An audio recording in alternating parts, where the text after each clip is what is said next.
She was so hungry that night that she almost knocked on the back door of a restaurant just to smell the bread before it hit the trash. Her name was Grace Whitmore, 24 years old, and 3 days had passed since she had eaten a full meal. She stood outside the glass window of an upscale restaurant downtown, watching wealthy families laugh over plates of food they would never finish, and she made a decision that would change the rest of her life. She walked inside, past the host stand, past the tables of strangers who had never once looked her way, and she asked the one question she swore she would never have to ask anyone. That single question would open a door to a secret that had been buried for 22 years, a secret involving a mother who never stopped searching, a fortune worth millions, and a betrayal so quiet that no one ever suspected it. If you have ever wondered whether the people we lose are truly gone forever, this story will stay with you long after it ends. Before we go any further, let us know in the comments where you're watching from. We'd love to hear from you. And if you're new here, click on the subscribe button so you never miss any of our upcoming videos.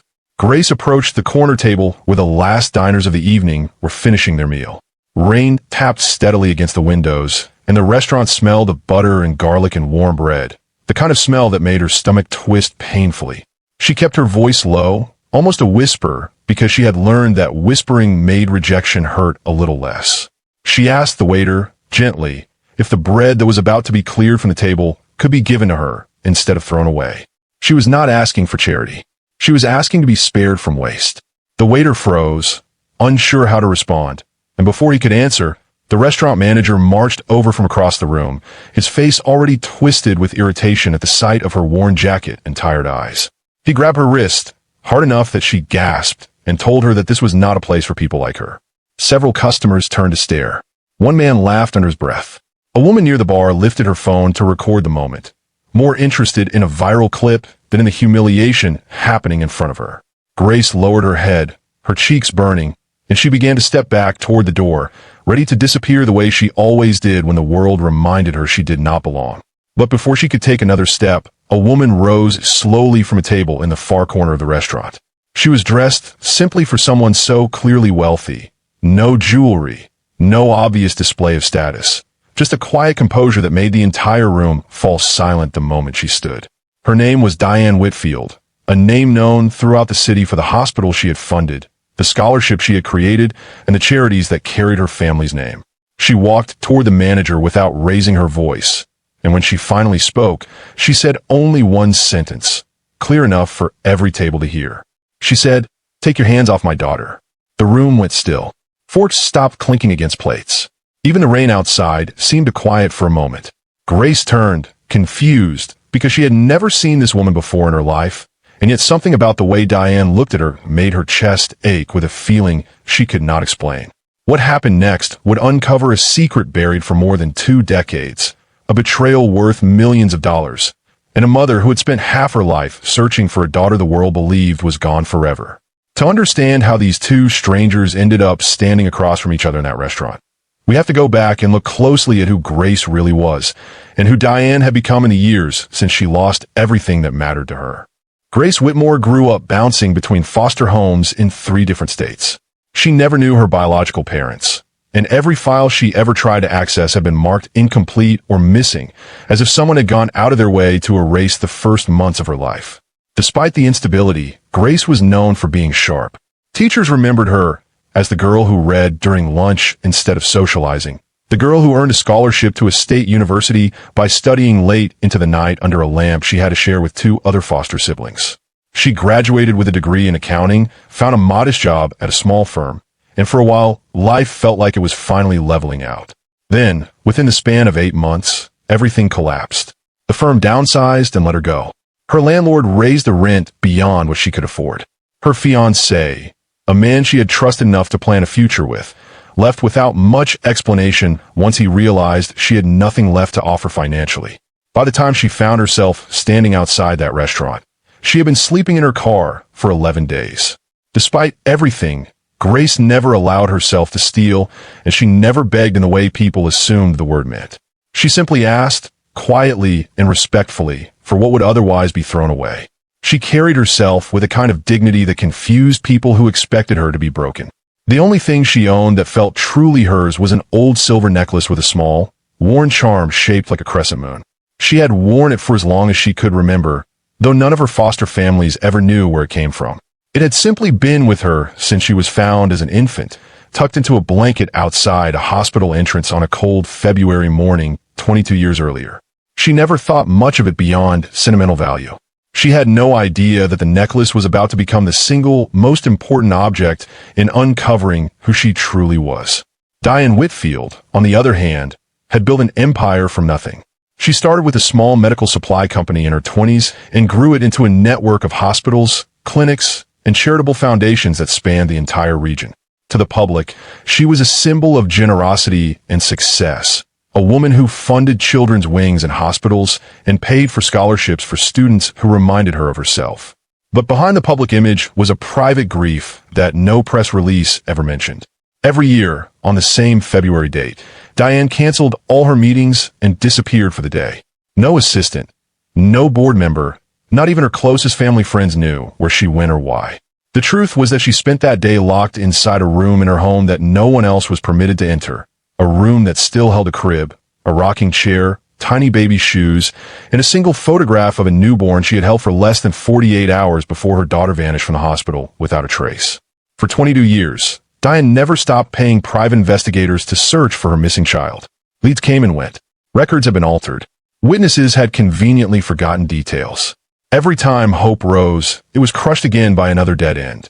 Colleagues believed she had simply thrown herself into philanthropy as a way of coping.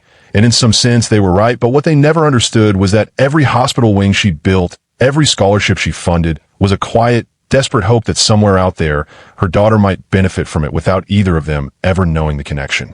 What none of them realized was that someone close to Diane had been watching her efforts for years. Someone who understood exactly why those investigations kept failing, because he was the one making sure they did. Back inside the restaurant, the confrontation had drawn the attention of nearly every guest. One wealthy patron, clearly irritated by the disruption, muttered something dismissive about people who did not know how to take care of themselves. Diane turned toward him with a calm, controlled anger that silenced the entire room within seconds. She reminded him, in front of everyone, that the difference between the two of them was not effort or worth, but circumstance, and that circumstance could change for anyone at any time, including him. The restaurant erupted into quiet applause, but Grace, still shaken and embarrassed, did not want sympathy or spectacle. She simply wanted to leave with whatever dignity she had left. Diane, sensing this, softened her tone completely. She looked at Grace and asked her, gently, if she would be willing to join her for dinner. Grace hesitated, every instinct telling her to walk away from strangers offering kindness, because in her experience, kindness often came with conditions. Still, something about Diane's eyes, a familiar warmth Grace could not place, made her agree. What Grace did not notice was the brief, uneasy glance exchanged between two of the restaurant staff members, one of whom quietly stepped aside and sent a text message to someone outside. The message read simply, "She found a girl." Neither Grace nor Diane had any idea that their reunion, if that is what it would turn out to be, was already being monitored by someone determined to keep the truth buried. If you're still with us at this point in the story, type, "I'm still here" in the comments below. We would love to know who has been following along, and we would really appreciate it if you let us know where you're watching from tonight. Grace agreed to have dinner with Diane, and within the hour, she found herself being driven to a home unlike anything she had ever seen in person, only in magazines, or in movies she used to watch on borrowed laptops during her college years. The mansion sat behind iron gates, surrounded by manicured gardens that seemed to glow faintly under the porch lighting. As she stepped inside, something strange happened. Grace felt an inexplicable sense of familiarity, as though she had walked these halls before in a dream she could not fully remember. She noticed an old piano in the sitting room, and found herself humming a melody she did not know she knew. She passed a hallway with family portraits and stopped at one that had clearly been altered, a section of the frame slightly discolored where another photograph had once hung beside it. She did not ask about it, though the question lingered in her mind for the rest of the evening. As dinner went on, Diane asked Grace gentle questions about her life, careful not to overwhelm her, though her hands trembled slightly every time Grace mentioned growing up without knowing her biological family. At one point, Grace reached for her water glass, and the necklace around her neck caught the light. Diane's breath caught in her throat. She recognized the crescent moon charm instantly, because it was identical to one that had belonged to her own mother, a family heirloom that had been placed around her newborn daughter's neck the day before she disappeared from the hospital. Diane said nothing in that moment, unwilling to frighten Grace with a claim that still felt impossible to believe, but internally, something inside her shifted permanently. Later that night, as Grace toured the upper floor out of curiosity, she reached for the handle of one closed door near the end of the hallway. Diane appeared behind her almost instantly, gently but firmly asking her not to go inside, explaining only that it was a room she was not yet ready to share. That night, without telling Grace anything about her suspicions, Diane contacted a private investigator she had worked with for years, a retired detective named Walter Combs, and asked him to reopen the search for her missing daughter using every resource available, including the hospital where the child had disappeared 22 years earlier. Walter began digging through old hospital records, adoption papers, and archived staff logs from that period. Many of the files had been damaged in a fire that occurred just months after the disappearance, a fire that had always been ruled accidental despite conveniently destroying the exact records that could have identified who was involved. Walter tracked down retired nurses and former security staff who had worked at the hospital that year, hoping someone might remember details that had never made it into any official report. Nearly every lead ended in silence, refusal, or a memory conveniently too vague to be useful. Someone, it seemed, had worked very hard to erase an entire child's existence from the record, and whoever it was had done a thorough job of making sure no one wanted to talk about it. Eventually, Walter located a retired nurse named Loretta Simmons, who had worked the maternity ward the night the baby disappeared.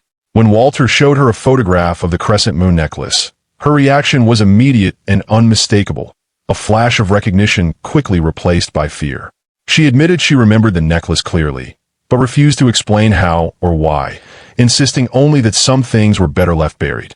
Walter later learned that Loretta had received an anonymous warning years earlier, telling her that her pension and her family's safety depended on her silence. Frightened, but increasingly aware that too much time had already passed to keep protecting whoever was responsible, Loretta agreed to think about coming forward, on the condition that her safety could be guaranteed.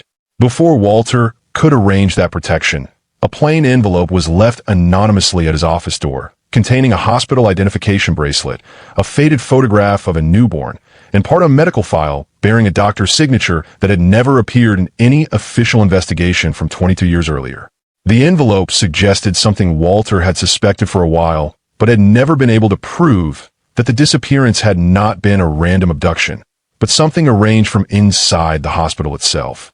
He brought everything to Diane immediately, explaining that a DNA test was now the only way to confirm what both of them were beginning to believe. Diane sat with the photograph in her trembling hands for a long time before finally agreeing.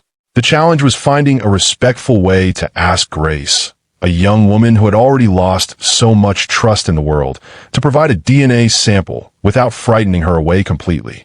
Diane decided to be honest, gently explaining that she believed there might be a family connection between them, without revealing the full weight of what she suspected.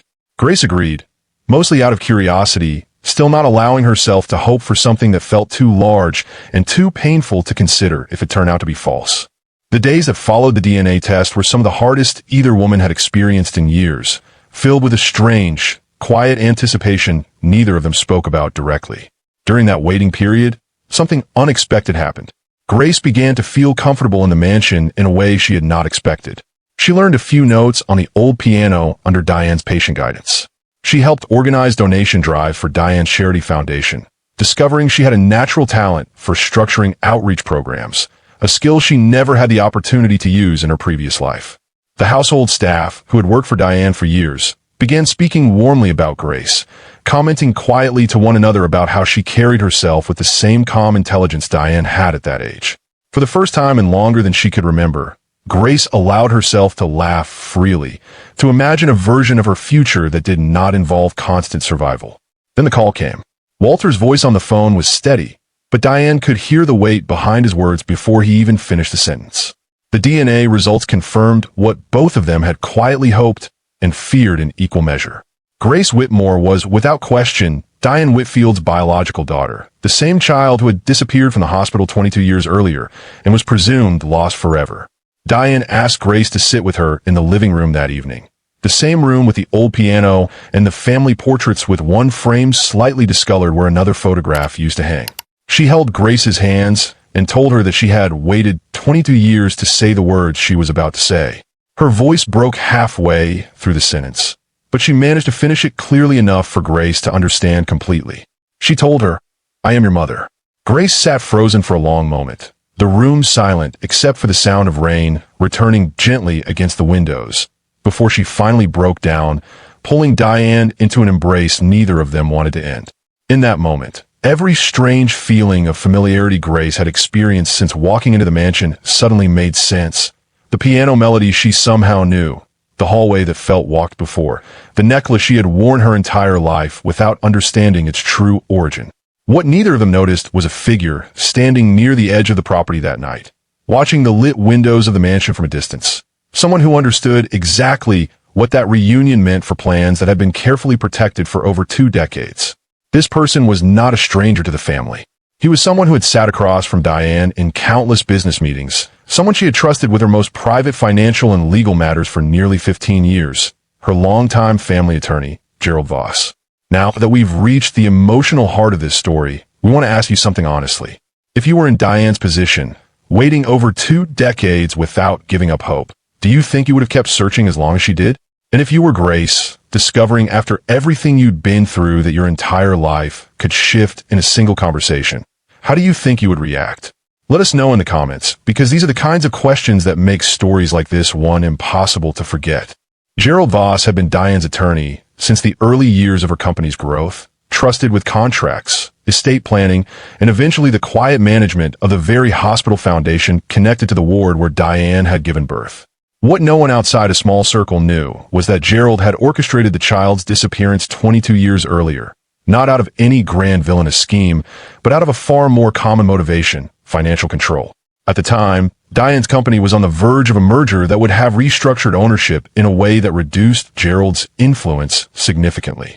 He had convinced himself that if Diane were consumed by grief and distraction, she would rely on him more heavily to manage her affairs, giving him greater control over decisions that would otherwise have been made independently.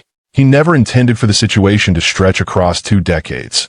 But once the initial deception worked, unwinding it became far too dangerous for his own future. Gerald had quietly bribed a hospital administrator to falsify records the night of the disappearance, paid for the fire that destroyed the physical documentation months later, and had been the anonymous voice threatening Loretta Simmons into silence for years. Every time Diane's investigations came close to a breakthrough, Gerald had simply redirected resources, discredited leads, or made sure the right person suddenly became unavailable. He had built his position over 22 years to become indispensable to Diane's business empire, and the sudden reappearance of Grace threatened everything he had carefully protected, both his reputation and the financial arrangements he had structured in his own favor over the years. Realizing that the DNA results and Loretta's willingness to speak put his entire scheme at risk, Gerald made a desperate decision.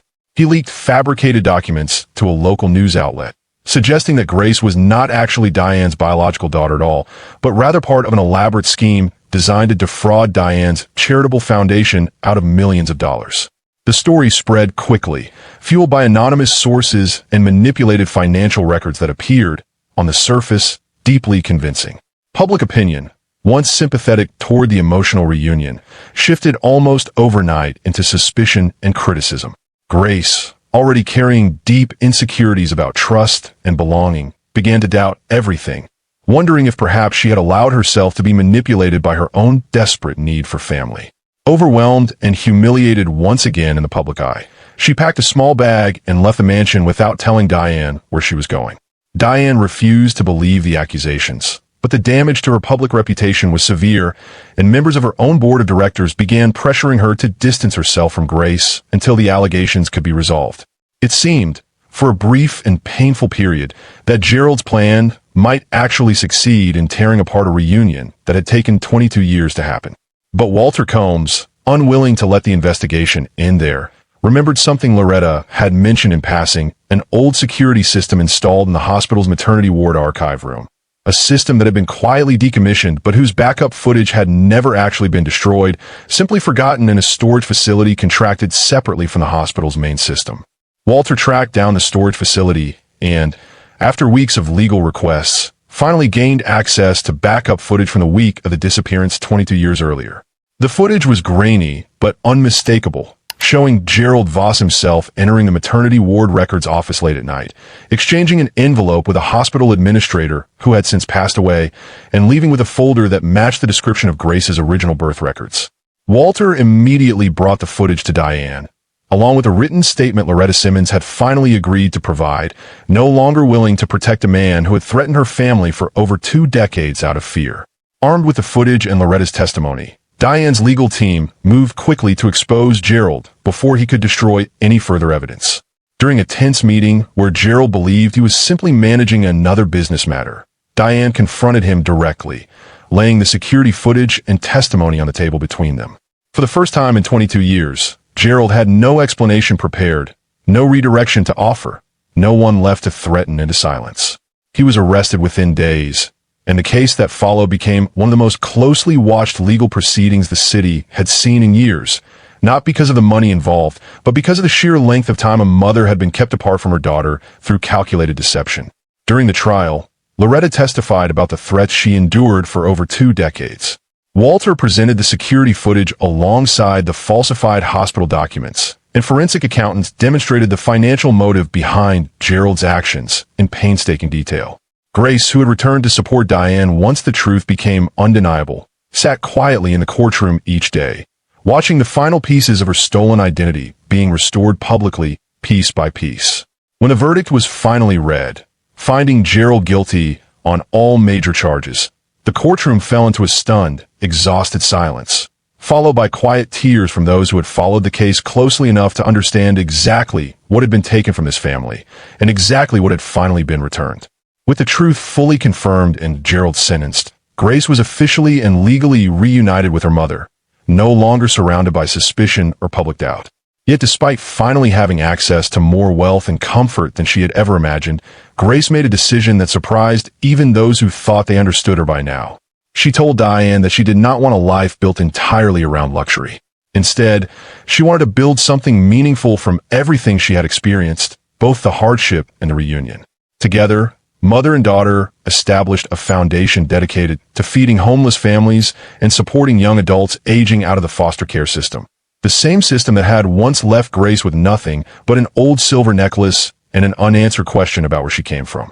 Months later, Grace began volunteering at local shelters, often arriving early in the morning to help prepare meals before spending her afternoons mentoring teenagers preparing to leave foster care, sharing her own story honestly with them, without exaggeration or self-pity. Diane attended every event Grace organized, standing quietly in the background, watching her daughter transform pain into purpose. On weekends, the two of them often cooked together in Diane's kitchen, filling the mansion with the kind of warmth that had been missing for over 2 decades. They visited foster homes together, listening to children's stories the way no one had ever truly listened to Grace's when she was young. Occasionally, they returned to the very restaurant where their story had begun, and the manager who had once grabbed Grace's wrist now greeted them personally at the door, offering a quiet, uncomfortable apology each time, one that Grace accepted with grace rather than resentment. One evening, nearly a year after their reunion, Grace returned to that same restaurant and quietly paid for the meals of every table inside, without announcing it, without asking for recognition, simply because she remembered exactly what it felt like to have nothing, and she never wanted to forget that feeling, even now that everything in her life had changed. Before we close out tonight's story, we want to ask you honestly, what would you have done if you were in Diane's position, spending over 2 decades searching for a daughter the world had already given up on? And if this had been you standing outside that restaurant, hungry and unseen by everyone around you, how do you think a single act of kindness or cruelty in that moment might have shaped the rest of your life? We read every comment, and we would genuinely love to hear your thoughts on this one. Sometimes the greatest fortunes in life are not measured in money, property, or status, but in the people we manage to find again after believing they were lost forever. Grace's story began with a simple, quiet request for something most people would never think twice about throwing away, and it ended with the restoration of a family that a single act of greed had tried to destroy over 22 years earlier. If this story moved you tonight, please consider liking this video and sharing it with someone who still believes that kindness has the power to change a life. And if you found this ending unforgettable, wait until you see our next story, where one forgotten letter changes an entire family's destiny in ways no one saw coming. Subscribe now so you never miss it.